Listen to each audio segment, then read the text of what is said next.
the best feeling there is. It's 40,000 people, Yeah. and they're cheering you on. There's no other high like it in the world.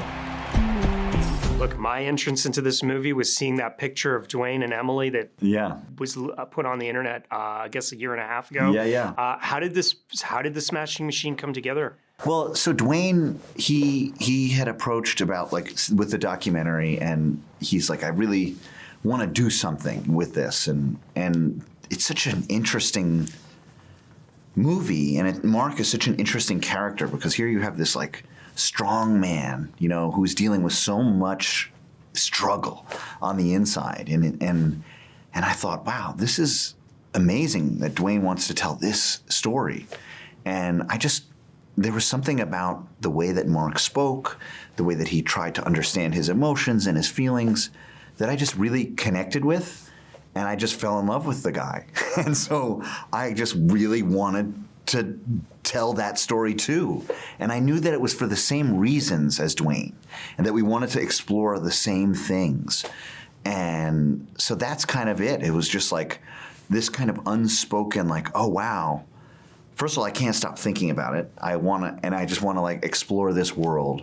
And then as you get into the process of it, it was just like, okay, let's just jump in together, you know, and I really felt like I could ask him to do anything, you know. He would see that I was just on his back, and then I would see him acting with his back muscles, and it was just like, and I asked him to get bigger for the role. And so he puts on like 30, 40 pounds for the role. And it's like, cause like Mark's body was like, had very specific muscles for the style of fighting that he had. And so Dwayne had to like really change a lot, you know? And so I remember the first day when he told me, he's like, there was times that it was like gonna reach this time because it was a specific quality of muscle, you know? But even like the detail that he was thinking about for that is incredible, you know? But how far back does this go? Because 2019. Right, Yeah. that's what I wondered if this went pre-pandemic. Yeah, it was pre-pandemic, and then pandemic comes, schedules get in this, and it's like, and it was the kind of thing where it was just like, oh, it just kind of like, I always thought about it, you know, like what if? Because I just knew that there was something that was like, I wanted to explore in it, you know, and I've always wanted to make a movie about fighting. You know, they're some of my favorite movies ever are fight movies, you know. Raging Bull, Rocky III, you know, and Requiem for a Heavyweight, The Harder They Fall, Fat City. You know, these are like some of my favorite movies.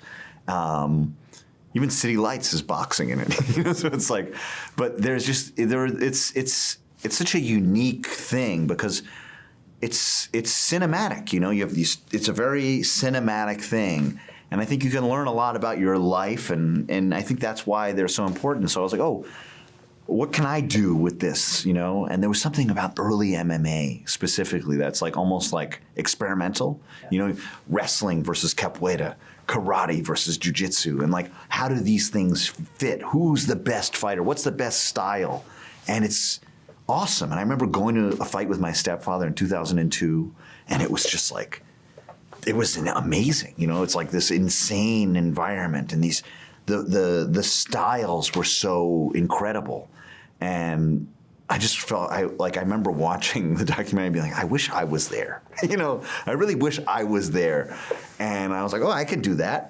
It's like, we can just recreate the entire world. And then how would I see it, you know?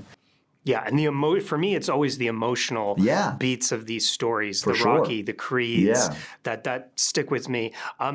What did you see for, like, Dwayne he's a massive movie star. Yeah. He does these big tent poles. What is it that you'd seen in his past work that made you think that he was ready to take that leap? Well, he has such a magnetism to him, and he's got such a charisma that is also a part of like being a fighter, you know, and his work in like wrestling and how he's able to control the crowds and the narratives of that. You know, he's a performer, you know, and I just remember when I met him, I saw it behind his eyes. I was just like, oh my God, like there's so much there. And you don't know, you know, he's such a big personality and such a big figure. But when you look at him and he's looking at you, I just was like, oh, there's like this intense emotion there, you know, and I could just tell that he wanted to get into all that stuff. And he trusted me to do that, and that's awesome, you know? But I just knew right away that, like, there was something that we could do that would be, you know, special for both of us, you know? What was the emotion like for Dwayne? Because I've interviewed him a few times, and I've talked to him about disappointments and maybe people writing him off early in his career. But he's been a big star for a long time, and maybe you forget about people writing you off. I think, well, what for me specifically, I wanted to, like, even if you look at, like, how we did the prosthetics, I wanted Dwayne to shine through also, because I knew that he was looking at this as, what if this, like an alternate reality almost, like, what if I chose to go down that path and not this path, you know? What would have happened? And it was almost like he was reliving the possibilities of something, you know, and we were looking with Mark, and I said to Mark, you live this life so we can all feel it, you know? And I think that that's something that is like, yes, here's this guy who appears to be invincible, but that doesn't mean he doesn't have struggles and emotions, you know? I remember showing him a clip. I sent Dwayne because he had seen the movie, but I said, like, this clip is important. It's when George Bailey in It's a Wonderful Life gets the news that his brother is gotten this job, and he realizes, oh my God, I'm not going to be able to live out my dreams. I'm going to have to stay here. And he's devastated. And in one shot it pans, and he goes from devastation to kind of smiling and pretending that everything's okay, because he doesn't want to hurt his, you know, he doesn't want to hurt his feelings. He doesn't want anybody to feel bad for him. And I thought, that's Mark Kerr, you know? And I know Dwayne knows what that feels like, to have to take his emotions and push them down for somebody else. You know, I know that I've had that feeling, you know? And I know he knows what that's like. So it was like exploring that, you know? How did having Emily along with him kind of, I mean, because I saw them in Jungle Cruise, great fun movie with my niece and nephew, and then, of course, watched the press tour of that, and they seem like they have... There's a real... They're rooting for each other, you know? There's a real friendship there. And specifically, like, this relationship in the movie, I wanted it to be a very realistic portrayal of, like, a relationship. There is fights, there are struggles, you know? And I thought, okay, if you're going to do something like that, there needs to be a very strong foundation. You know, you can't just put it out there. Like, you need to really believe the stakes. So when they're yelling at each other, you really feel the regret afterwards. And that happened because they're so close.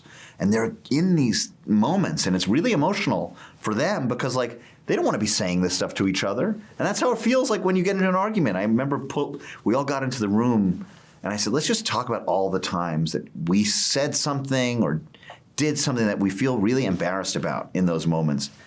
And we're going to get it out all right now so that we can feel comfortable when the moment comes to do it, you know, on camera. I think he wants your autograph. Sure, no problem. No fighting.